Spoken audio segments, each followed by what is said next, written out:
దీన్ని హ్యాంగ్ చేద్దాం సార్, పైకి లేదు హ్యాంగ్ చేసి పైకి లేపుదాం సార్. ఎలా లేపుతుంది? ఈ కప్పిల్ ఎక్కడైనా తీసుకెళ్తాం. బ్యారేజీని వరద సమయంలో ఢీకొన్నటువంటి ఏదైతే బోట్స్ ఏవైతే ఉన్నాయో వాటిని వెలికి తీసేటువంటి కార్యక్రమానికి ఏదో ఒక అంతరాయం కలుగుతున్నటువంటి పరిస్థితి. ఎందుకంటే అది ఏదైతే ఆ బోట్ అనేది ఒక్కొక్కటి 40 టన్నుల సుమారు వెయిట్ ఉందనే ఉద్దేశంతో దానికి సరిపడేటువంటి విధంగా భారీ యంత్రాలు 50 టన్నులు పైపడి తీసుకుని వచ్చినప్పటికి కూడా అవి ఒకదానికోటి లంకెపడి ఉండడంతో ఒకదాన్ని మూవ్ చేయాలనంటే మూడింటిని మూవ్ చేయాలి అంటే దగ్గర దగ్గర 100-120 టన్నుల కెపాసిటీ పెరిగిపోవడంతో మరి ఏదైతే నిన్న విశాఖపట్నం నుంచి కాకినాడ నుంచి కూడా డైవర్స్ని తీసుకుని వచ్చి మరి దాన్ని కటింగ్ చేస్తూ బోట్ని కూడా రెండుగా కట్ చేసి తద్వారా ఈజీగా కొంచెం వెలికి తీయించనే ఆలోచనతో పనులు ప్రారంభించడం జరిగింది. అయితే ఏదైతే బోటు ఏదైతే ఉందో కింద ఐరన్ షీట్ ఉండడం, అదేవిధంగా డబుల్ లైనింగ్ ఉండడంతో మరి 10-12 అవర్స్ కల్లా కట్ చేయొచ్చు అనుకున్నది అది డబుల్ టైం అవుతున్నటువంటి పరిస్థితి. ఇప్పుడు ఇంకా 70% వరకు కూడా కటింగ్ అవినట్టు పరిస్థితి. ఇంకా 8-10 మీటర్స్ వరకు ఉండొచ్చు వాటర్లో అంటూ ఉన్నారు. అంటే ఈవినింగ్కి క్లియర్ అవుతుందేమో అని ఆ కటింగ్ చెప్పడం జరుగుతుంది. అది పూర్తవుతే అది 2 బోట్లు 2 ముక్కల కింద చేసినట్లయితే దాన్ని మనం లిఫ్ట్ చేయడానికి ఆ లంకెలు ఏవైతే ఉన్నాయో ఒకదాని నుంచి తొలగించడానికి అవకాశం జరుగుతుంది. మనం ఎంత ప్రయత్నం చేస్తున్నప్పటికీ కూడా అది సింగిల్ బోట్ అయితే ఈజీగా దాన్ని కిందకి పంపించేయచ్చు. కాకపోతే అది ఒకదానికోటి లంకి పడి ఉండడం, అది కూడా ఏదైతే ఒకదాని మీద ఎక్కి ఒకదాని మీద ఉండడం, ఏదైతే ఐరన్ కూడా బలంగా దానికి డబల్ లైన్స్ ఉండడం, కింద ప్లేట్స్ ఉండడం, కటింగ్ అన్నీ కూడా లేట్ అవుతుంది. పనిని మాత్రం ఆపకుండా 2 అవర్స్ పోతే వాళ్ళు ఖచ్చితంగా మళ్ళీ 2 అవర్స్ మళ్ళీ వాళ్ళకి ప్రోటోకాల్ రెస్ట్ అవ్వాలి. ఎందుకంటే అంత డెప్త్లో వాటర్ లెవెల్లో వాళ్ళు పనిచేస్తున్నప్పుడు వాళ్ళు బ్లడ్లో కానీ బాడీలో కానీ కండిషన్స్ అన్నీ కూడా మళ్ళీ యథాస్థితికి రావాలి. ఇట్లా గ్యాప్ లేకుండా బ్యాచ్ని మార్చుకుంటూ వర్క్ జరుగుతున్నటువంటి పరిస్థితి. సాయంత్రానికి ఒక కొలిక్కి రావచ్చని భావిస్తున్నాం.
ప్రకాశం మన శ్రీశైలం అప్పుడు 14 లక్షలు డిశ్చార్జ్ చేసింది.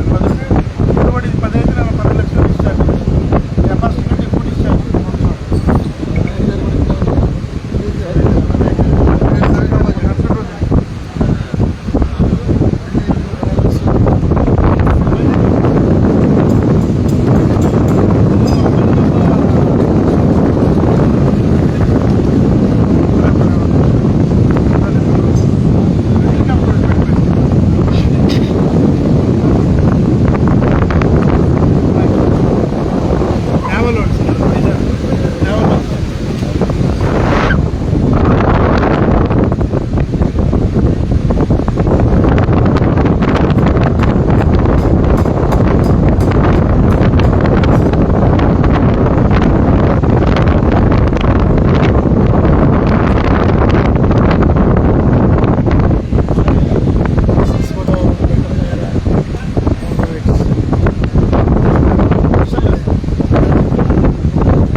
వీడియోలు తీయి.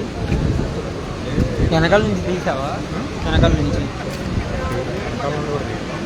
బోట్లు కనబడేట్టు, దారి కనబడేటట్టు తీయి. అన్నీ నేర్చుగా అన్నా.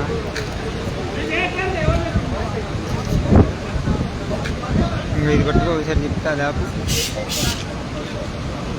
వీడియో అంటే అలా కాదు, కింద బోట్లు కూడా కనబడాలి.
అసలు రాడి ఏమది కటింగ్ రాడ్ ఉందా? కటింగ్ రాడ్ అవుతుంది. ఇంకా ఇవి బయట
అనుమతి పరిస్థితి ఈ విధంగా సాగుతుంది.